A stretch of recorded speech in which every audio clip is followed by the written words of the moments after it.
Let's move on now from one end of the spectrum to the other, from the would-be driver to the maestro himself, Jackie Stewart, 3 times Formula One world champion. He's recently distilled the essence of his years of experience into a new book called The Principles of Performance Driving. It's packed with information from end to end, but the heart of the matter seems to be what Jackie calls finesse driving. Nothing rough or jerky, everything smooth and measured. We managed to lure him down to Brands Hatch to give us a practical demonstration.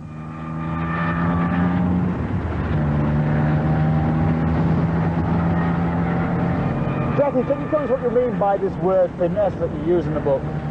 When you drive a car, whether it be on the road or on the track, you've got to be very smooth always at all times. In other words, if I'm going on the throttle now at Druids Corner, I'm now fully on the throttle because I started off progressively flying it.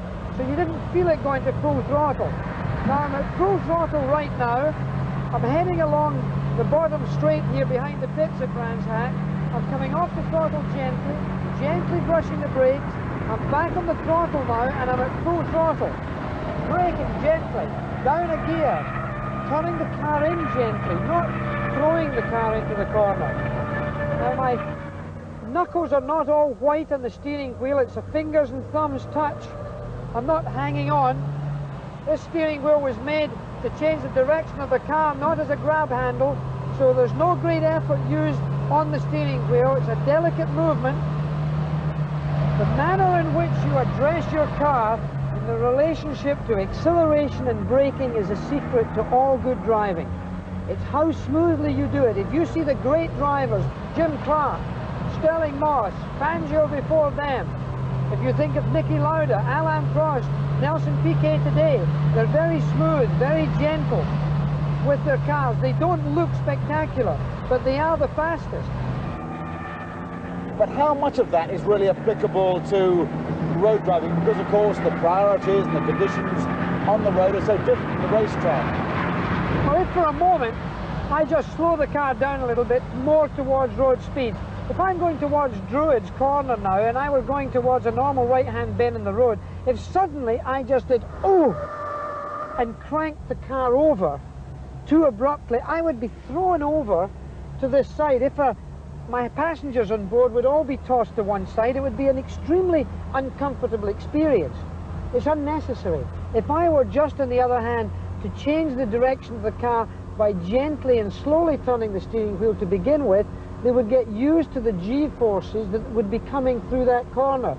Their bodies would be braced gently and slowly, and then they would have everything in place, and I could turn the car into the corner and go round it much faster than they in fact ever thought they would be going round that corner.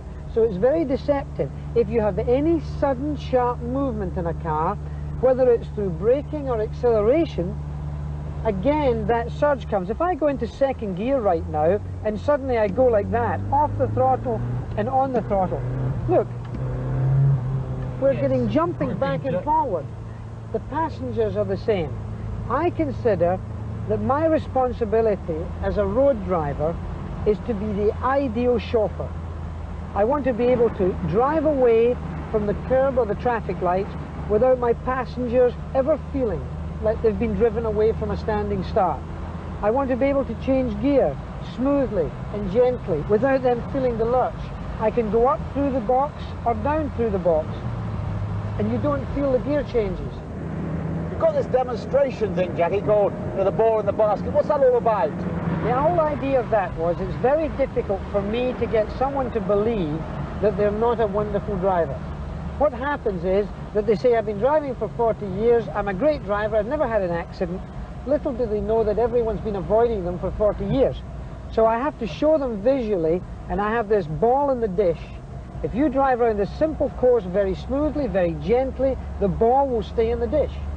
If you accelerate too abruptly or brake too abruptly, ball comes out the dish. Keeping the ball, of course, at all times in the dish, being as smooth and gentle as one can in change of direction.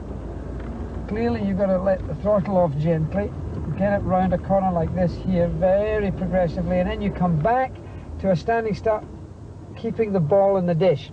Now, of course, it looks fairly easy. It's not a fast test, but there's a lot of pressure because you do it against the clock. I set a target time, and then it's up to you, of course, to beat my target time. It can be done, it has been done before, but it's not an easy test. But it is, in the essence, finesse in driving. Gentle progression with the throttle, the brakes, and the steering wheel. You've only got to make a sort of cack-handed gear change, or wind on too much bank, or dab those brakes, and the wretched ball pops out of the dish. And all the time, of course, you're conscious of the magic time of 18 seconds that Jackie says you can do it in.